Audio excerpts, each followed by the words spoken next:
19 at the Peace House. And sir, I'd just like to give you the floor. My name is Megaciph. Mental energies gather and circulate in positive harmony. I'm a father, husband, poet, writer, activist, teacher, student, Awesome. lover of peace. Awesome. And so Dan Shea invited you to come down to play. You're on a tour. I'm on the American Dream Tour. My brother James Toller has an incredible song, and I named the tour after that, the American Dream Tour.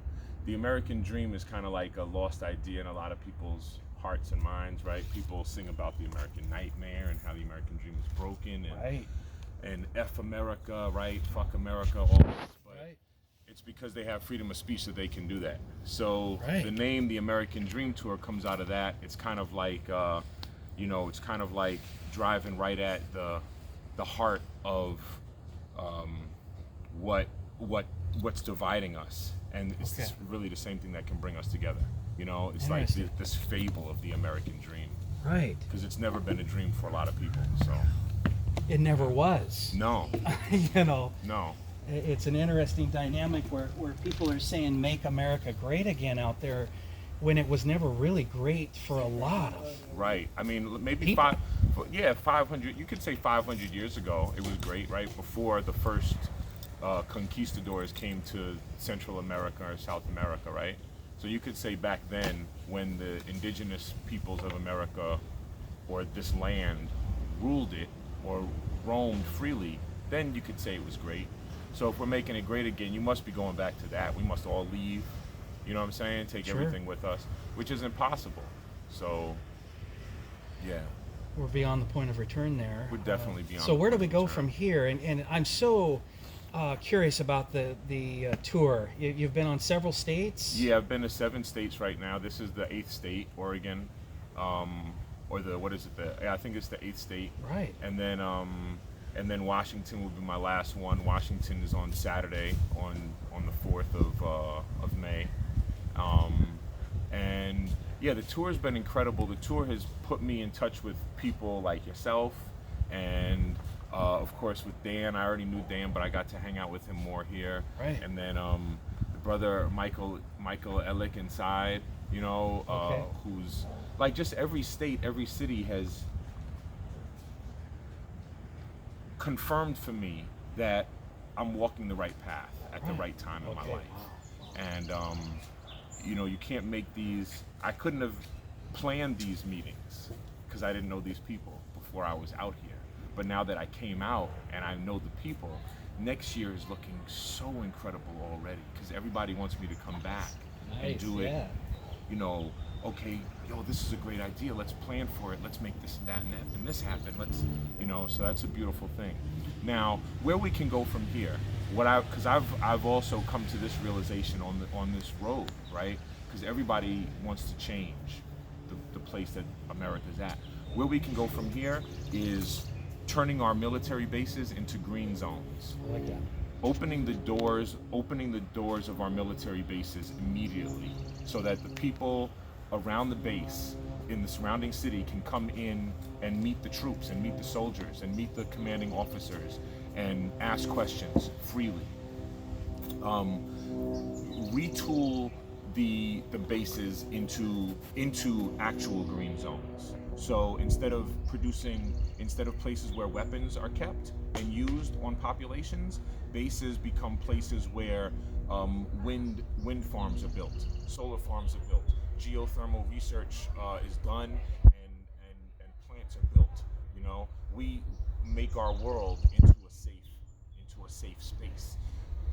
We could be the most loved nation on the planet, right, rather than the most hated, and we could create allies around the world through love rather than fear and force. Yes, So yes. we could do that immediately. We could retrain our troops and our soldiers to have jobs that don't leave them with a moral injury, so that they're not coming home and committing suicide at an epidemic rate. We could get private financing out of politics, so that we can have more parties than just the 2 major parties, and people's voices can actually be heard in their cities. Hear that as a Pacific Green. I like that one a lot. Of course. That You know what resonates I'm right saying? there. We can. I think we should get all of our food from locally sourced spaces, right? Forget being vegan. Forget being a meat eater. And, you know what I'm saying? Right. I'm an omnivore. We're all omnivores, right? Right. So why can't we just do it sustainably? Locally. Do it in a way locally, Locally which sustainable. locally sourced, locally produced, sustainable. That's it. I mean, just change the way we do That's things. right. So that's, Switch up big ag right there. That's a Come on. huge shift. Yo. Coming from these big ag that is just subsidized. I mean, this corporate welfare into big ag is It's growing. nobody's talking about it, right? No, growing football field size Wow. plantations of soybeans to feed to cows. Cows don't want to eat soybeans. You know what I'm saying? Let the cows eat grass, right? In an area close enough to the people that are eating those particular cows. You don't need to have. I just drove across the country. Oh, fun. And That's fun. when you're driving from, the south Okay. and the southwest up through Southern California, up to Northern California. Right. Like Arizona, Tucson. These farms. Did you go through there at all? Flagstaff, Sedona, these or anything? factory farms Oh, I are see, right. ridiculous. Yeah. You can smell them for miles before you Right, get to them. right. You're driving and it's green countryside and you're like, Yeah. you know what's coming. Yeah. It's sorrow. It smells sad. Yeah. You know what I'm saying? And then you Yeah. drive over the horizon and all the green is gone and it's just cows laying half against the fence, other ones eating them, standing on big piles of shit, and it just smells horrible. You can And it's smell like- it for you can miles smell with the it for window down. miles around with the God. windows down or up. And you hear people talking about pig farms like that. It's not Yeah. just the pig farms. It's though. not just the pig farms. It's not, but it's all of these industrial factory farms, and the waste runoff is horrible too for the environment. So, but it doesn't have to be grown that. You don't have to grow meat that way. No. And you don't, and you can still grow meat, but you don't have to do it that way. And We're just catering to big ag, and you're hitting it right there. We bring it local, sustainable, big ag. It's right at the knees. And we're catering to big pharma, and big pharma is so Pharma. terrified of legalized marijuana. Yes. You know what I'm saying? They're the biggest lobbyists against it. Of course they are. But they kill 22,000 people a year with their legalized drugs. You know what I'm saying? That's right. Taken properly. That's that right. many people are dying. Nobody's dying from cannabis. Yep. Whenever I hear about the talk of this opioid crisis. Oh, please. Yeah. Opioid crisis? So, This I mean, was manufactured for me- by Big Pharma. Yeah, for me, I've been doing this for a long time, and it's just so aggravating to me that somebody like Trump is in office. When people can articulate, a regular person on the street can articulate so well what needs to be done. Right. You know what I'm saying? Yeah. I used to want to be president when I was a kid. Really? Yeah. Wow. And Awesome. it's a big game of charades. God. You know what I'm saying? Like the president The is not the backroom president. dealing alone. Yeah, you can't. I know now I could never be president. Right. Like I couldn't be president. You know what I'm saying? You're not willing to give up the soul. The soul. No.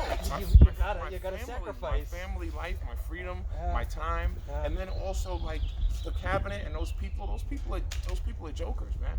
They're clowns. Yeah. You know what I'm saying? Like so. Goldman Sachs. Once again, here's Yeah, Goldman Sachs. Your It's a cabinet can recurring be who theme. your cabinet can be who you want. You got to get rid of Congress. You got to get rid of so many people are just screwed up. You got a few people in Congress like Alex, like AOC. You got what's her name? The two Muslim women, Omar, and the other woman, yeah. But it's like, I mean, Rashid, the Palestinian one. Right. I mean, it's like, but there's very few, Minnesota. There's very few people who are like, questioning big pharma and big ag when they come into these these Congress meetings, congressional hearings. Well, Oregon is completely controlled and dominated by Big Pharma, and people don't even realize it. There was an interesting thing. Speaker of the House, Tina Kotek, she came out and disciplined a senator for speaking out against Big Pharma's influence on the state capitol. She disciplined him on the floor publicly. And she said it in her own way, like, That was the Big Pharma wag coming in. And that, people don't realize that. But here in Oregon, I look at it as neoliberal fascism. We are in a weird state here where the Democrats have been running things for decades, all the way down, locally. Every single level has been controlled by the Democrats. So we look at these numbers, and we got some horrible numbers. Yeah. How about teen dropout from high school? Yeah. I mean, it's all the way down the line, and you look at these neoliberals that are coming out here, and people, they're not thinking the way I'm thinking outside of this two-party duopoly of corporate control. And that is what we're at here in the mercy of Oregon.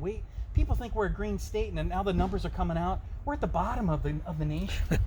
Wow. Environmental, our record, we are like completely indentured servants to industry here in Oregon. And there's all these illusions that these Democrats have been doing these great things, and the big bad boogeymans have been blocked out. No. Industry is controlling the ship here in Oregon, and that's what gets me going. That's my drive. Yeah, when the whole West Coast went green and legalized, everybody was like, "Oh, look at that!" It's like the, you know what I'm saying? Yeah. But you know, this is the We did do that. Yeah, but even that's probably corporate, because it's you know, like a lot of the companies, companies have been bought out by big corporations. Monsanto wants to get their figures. Yeah, and they already own big tracts of land. They're waiting for national legalization. Hey, you should do a little acapella. A little acapella. Yeah. Okay. So this has been my latest, my greatest. Look at my spaceship. Unrelated, I stay faded because I'm here. Okay. So what do I do? Acapella. Let's see. That interview was a work of art. Thank you, It brother. really was. Thank you. I mean, thank you for sharing that. I mean, it's like, wow. I'll do a song. This song is called Another. This is story of me going into the military and losing my childhood because of boot camp and the trauma associated with military training. I'm dating myself, but it was 1992 when I lost my innocence. What's a man to do? I tell the truth, honestly, that's the mission I'm on. That's probably before some of y'all listening was born. But I ain't here to preach and reminisce on what it used to be. You can hear me reaching for the essence in the youth in me. Guess just what I used to be, cause you could never see it now. Yes, that kid was me, mad geeky, yeah, my head was down, buried in the underground, way before the music came. Hurrying around the crowd, making moves for losers, lane, losing change to bruises, and losing face to jokers. Choosing made the future that doing takes the most love. So I'm compassionate because I've been shoved and pushed. Even had my over my love for books. Always studious, my first love had them looks. We never, but I touched all of her nooks. That little boy is gone and he's never coming back. Another sad song, another war stack. Another flag folded, another home visit, another flame pinch for this greedy ass mission. That little girl is gone and she never coming back. Another sad song, another war stack. Another flag folded, another home visit, another flame pinch for this greedy ass mission. That young virgin boy shipped off to boot camp. Grew up with no father, now he's learning death's chant. What makes the grass grow? Blood, blood. This is what Marines chant on a morning run. Grown man in his face, less than an inch away, thinking should he swing or just try and run away from his obligations, his duties and agreements. Life's responsibilities he learned him in a season. Necessity the reason, insanity the option. The mother of invention, his mother's always watching, but she ain't on the island in South Carolina. She won't recognize him when she come for the lineup. Her little boy done grown up into a man, the worst kind. One that don't give a damn. To survive, I had to lose a piece of myself, so I forgot my childhood for mental health now. That little boy is gone and he's never coming back. Another sad song, another war stack. Another flag folded, another home visit, another flame pinch for this greedy ass mission. That little girl is gone and she's never coming back. Another sad song, another war stack. Another flag folded, another home visit, another flame pinch for this greedy ass mission.